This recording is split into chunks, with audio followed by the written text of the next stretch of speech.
করা, কথা বলেন, আল্লাহ রাস্তায় ব্যয় করা। কারণ সাহাবায়ে কেরামরা আল্লাহ রাস্তায় ব্যয় করেছে কি করে নাই? যখন বদরের যুদ্ধে আল্লাহর পয়গম্বর যাবেন, উহুদের যুদ্ধে যাবেন, তায়েফের যুদ্ধে যাবেন, তাবুকের যুদ্ধে যাবেন, আল্লাহর পয়গম্বর সরকার আলম জনাব রাসূলুল্লাহ সাল্লাল্লাহু আলাইহি সাল্লাম সাহাবায়ে কেরামদেরকে বলেছিলেন, সাহাবায়ে কেরাম তোমরা দান সদকা করো। সাহাবায়ে কেরামরা এত পরিমাণ দান সদকা করেছে, সুবহানাল্লাহ। আজকে আমাদের দানের হাত কম, তাই এর দ্বারা বোঝা যায় আমাদের দান সদকা নেই, আমাদের জিকির নাই, কোরআন তেলাওয়াত নাই, আল্লাহর উপর ভরসাও নাই, নামাজ প্রতিষ্ঠা নাই, নামাজ কায়েম নাই। কথা বলেন ঠিক না ঠিক? নিজেকে মুসলমান দাবি করতে পারবে না, আপনি এখন ইমানদার হইতে পারেন নাই। আপনি হাজি হইতে পারেন, 80 বার হজ করতে পারেন, 100 বার হজ করতে পারেন, আমি বলি, কিন্তু আপনি মুসলমান হইতে পারেন নাই। আপনি ডক্টর, ইঞ্জিনিয়ার হইতে পারেন, আলেমও হইতে পারেন, কিন্তু এই 5টা গুণ যদি আপনার না থাকে, আলেম হওয়ার পরেও আপনি মুমিন হইতে পারবেন না, ইমানদার মুসলমান হইতে পারবেন না। কথা বলেন ঠিক না ঠিক? এই জন্য এই 5টা গুণ আমরা মানব তো ইনশাআল্লাহ, ইনশাআল্লাহ। 5টা কোয়ালিটি আমাদের অন্তরের ভিতরে ঢুকাইব তো ইনশাআল্লাহ। এই 5টা গুণ যদি আমাদের ভিতরে থাকে, মুসলমান, আমরা মুসলমান হয়ে যাব, ইমানদার হয়ে যাব। কথা বলেন ঠিক কিনা?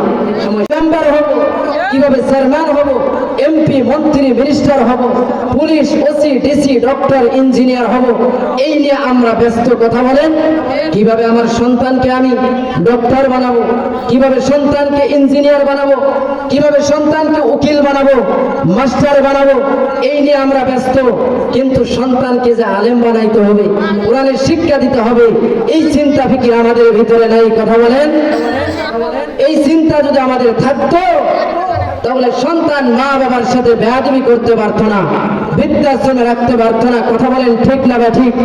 আজকে সন্তানদের দিকে তাকায় দেখেন, মা বাবার সাথে বেয়াদবি করে, ওস্তাদের সাথে বেয়াদবি করে, মুরব্বীদের সাথে বেয়াদবি করে, একটাই কারণ হলো কোরআনের শিক্ষা নাই, নবীর আদর্শ নাই। কথা বলেন ঠিক না ঠিক?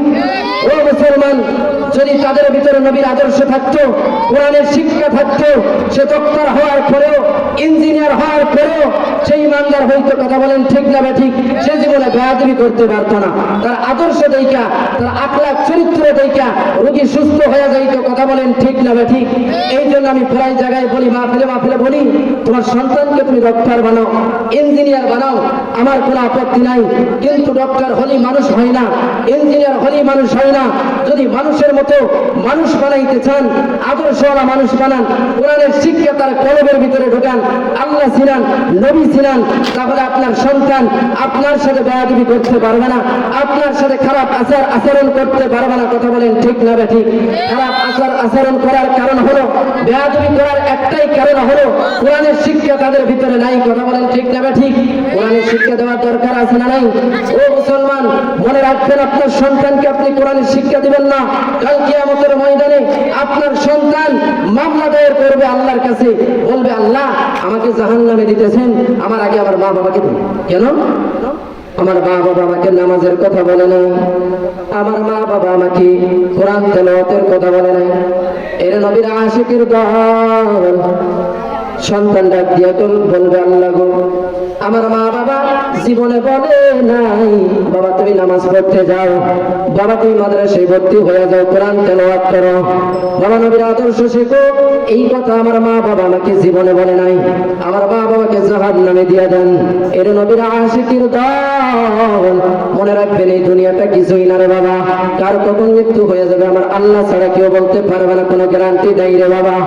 এই যে এই দুনিয়াটা দেখতেছেন, এই যে বাড়ি গাড়ি করতেছেন, টাকা পয়সা উপার্জন করতেছেন না বাবা, এগুলো কিছুই থাকবে না। এই জন্য আল্লাহর পয়গম্বর বলেন, তুমি যখন কবরের মধ্যে চলে যাইবা, অন্ধকার কবরে, ওই কঠিন কবরের মধ্যে, অন্ধকার কবরের মধ্যে যখন ওই গর্তের মধ্যে চলে যাইবা, তখন তোমার বাড়ি গাড়ি টাকা পয়সা সব কিন্তু পড়ে থাকবে। কথা বলেন ঠিক না ঠিক? ওই কবরের মধ্যে কিছু নিয়ে যাইতে পারো না, তোমার সন্তান তোমার জন্য দোয়া করবে না রে বাবা, কিন্তু আল্লাহর পয়গম্বর জানায়া দেন 3টা রাস্তা খোলা থাকবে। 3টা রাস্তা কয়টা? 3টা রাস্তা সংক্ষিপ্ত ভাবে বলি। 1 নাম্বার হলো সদকায়ে জারিয়া। 1 নাম্বার কি?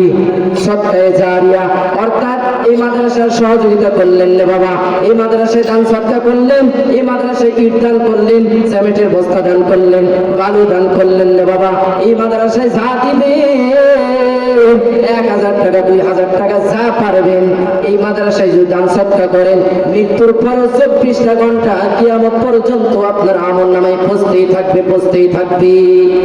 আপনার সন্তানকে আলেম বানাইবেন না, আপনার সন্তান আপনার জন্য দোয়া করবেন, লানত দিবে। কথা বলেন ঠিক না ঠিক? এই জন্য সন্তানকে আলেম বানানোর দরকার আছে না নাই? এই যে মাদ্রাসা, এত বড় একটা মাদ্রাসা দেখা যায়, আপনার সন্তানকে যদি এই মাদ্রাসায় দেন, আপনার সন্তান আলেম হবে, আপনার সন্তান হাফেজে কোরআন হবে, আপনার সন্তান কোরআনুল কারীম তেলাওয়াত করবে। রে বাবা, আপনি যখন মৃত্যুবরণ করবেন, অন্ধকার কবরে চলে যাবেন, আপনার সন্তান আপনার জন্য দোয়া করবে। কথা বলেন ঠিক না ঠিক? আপনার সন্তান আপনার জন্য কবর জিয়ারত করবে, আর ওই সন্তান যখন কবর জিয়ারত করবে, আল্লাহর কাছে কান্না করবে, আমার আল্লাহর বিদায় রাখবে না, আমার আল্লাহ কবরটা জান্নাতের বাগান বানায়া দিবে। চিল্লায় বলেন সুবহানাল্লাহ। এর মধ্যে আশিক উম্মতের দল। এই জন্য আপনার হাতে ধরে বলি, আপনার পায়ে ধরে বলি, একটা সন্তানকে আলেম বানাইবেন রে বাবা, এই মাদ্রাসায় দিবেন, আপনার সন্তানকে হাফেজে কোরআন বানাইবেন। আপনার সন্তান যদি দিন শিক্ষা করে, আপনার সন্তান যদি কোরআন শিক্ষা করে, আপনার সন্তান বেয়াদব হবে না। কথা বলে, আপনার সন্তান বেয়াদব হবে বলেন? আপনার সন্তান আল্লাহওয়ালা হবে, নেককার হবে, কবরে যাওয়ার পর কিয়ামত পর্যন্ত আমলনামায় সব যেতেই থাকবে। কথা বলেন ঠিক না ঠিক? 1 নাম্বার সদকায়ে জারিয়া, 2 নাম্বার একজন আলেম সন্তান, একজন আলেম, একজন কি আলেম হাফেজে কোরআন। 3 নাম্বার একজন নেককার সন্তান বানায় যাইতে হবে। কি বানায় যাইতে হবে? একজন নেককার সন্তান, আল্লাহওয়ালা সন্তান, কোরআনওয়ালা সন্তান, দিন প্রেমিক, ইসলাম প্রেমিক একজন সন্তান বানায় যাবেন। কথা বলেন। যখন আসমান জমিন ধ্বংস হয়ে যাবে, এই পৃথিবীর জমিনে কিছুই থাকবে না, সব ধ্বংস হয়ে যাবে মাদ্রাসা মসজিদ ছাড়া। কথা বলেন ঠিক না ঠিক? আপনার সন্তানকে যে আলেম বানায় যান, এই মাদ্রাসা মসজিদগুলোকে যে মহব্বত করেন, ভালোবাসেন, সহযোগিতা করেন, দান সদকা করেন, এই মাদ্রাসা মসজিদগুলো আপনাকে সুপারিশ করে জান্নাতে নিয়ে যাবে। কথা বলেন ঠিক না ঠিক? এই জন্য বিশেষ করে মুমিনের গুণ থাকবে, মাদ্রাসায় সময় দিবেন। কি দিবেন? যদি টাকা পয়সা দিয়ে না পারেন, তাহলে ঘাম ব্যয় করবেন, আপনার বুদ্ধি ব্যয় করবেন, আপনার জ্ঞান ব্যয় করে সহযোগিতা করবেন। পারবেন না ইনশাআল্লাহ? পারবেন না? পারবেন তো ইনশাআল্লাহ? তাহলে মুমিনের 2 নাম্বার গুণ কি? কোরআনুল কারীমের তেলাওয়াত। আজকে তাকে দেখেন নামাজ পড়ে কিন্তু কোরআন তেলাওয়াত করতে পারে না, এমন মুসলমান আছে না নাই? মুমিনের 2 নাম্বার গুণ নাই। আল্লাহ তাআলা সার্টিফিকেট দিয়ে দিয়েছেন, 5টা গুণ যদি আপনার ভিতরে থাকে, এই 5টা কোয়ালিটি, এই 5টা গুণ যদি আপনার ভিতরে থাকে, আপনি একজন ইমানদার মুমিন, আপনাকে দাবি করা লাগবে না। কথা বলেন। 3 নাম্বার মুমিনের গুণ কি? আল্লাহ তাআলার উপর ভরসা। কার উপর ভরসা? আমরা একমাত্র আল্লাহর উপর ভরসা করব। কার উপর? কোনো নেতার উপর ভরসা করব না, কোনো মানুষের প্রতি ভরসা করব না, একমাত্র ভরসা করব আল্লাহর উপর। কিন্তু বাংলার জমিনে তাকায় দেখেন, নেতার উপর ভরসা করে না? না করে? কি করে না? আছে না নাই এরকম মুসলমান? নেতার উপর ভরসা করে। নেতা কি খাওয়াবে? নেতা খাওয়ার মালিক, নেতা সুস্থ রাখার মালিক। সুস্থ রাখার মালিক কে? আল্লাহ। তাহলে ভরসা করবো আল্লাহ। কথা বলেন কার উপর? মুমিনের 3 নাম্বার গুণ হলো ভরসা। কি? কার উপর? আল্লাহর উপর ভরসা। মুমিনের 4 নাম্বার গুণ হলো নামাজ প্রতিষ্ঠা বা নামাজ কায়েম। মুমিন নামাজ কায়েম করবে, প্রতিষ্ঠা করবে। আজকে তাকায় দেখেন, নামাজ প্রতিষ্ঠা করে না, নামাজ কায়েম নাই, নামাজ বাস্তবায়ন নাই, ইসলাম বাস্তবায়ন নাই। যদি নামাজ কায়েম হইতো, নামাজ বাস্তবায়ন হইতো, এই বাংলার জমিন ইসলাম কায়েম হয়ে যাইতো, ইসলামের জয় হইতো। কথা বলেন ঠিক না ঠিক? আজকে নামাজ প্রতিষ্ঠা না থাকার কারণে, নামাজ কায়েম না থাকার কারণে এই বাংলার জমিন ইসলামের জয় হয় না। কথা বলেন ঠিক না ঠিক? কিছু মুনাফিক মার্কা মুসলমানদের জন্য। কথা বলেন। তাহলে 4 নাম্বার মুমিনের গুণ কি? নামাজ প্রতিষ্ঠা, নামাজ কায়েম।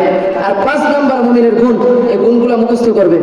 5 নাম্বার মুমিনের গুণ হলো দান সদকা করা। আল্লাহ তাআলা যেই পরিমাণ আমাদেরকে সম্পদ দিয়েছে, যেই পরিমাণ রিজিক দিয়েছে, এই রিজিক, এই সম্পদ থেকে আল্লাহ রাস্তায়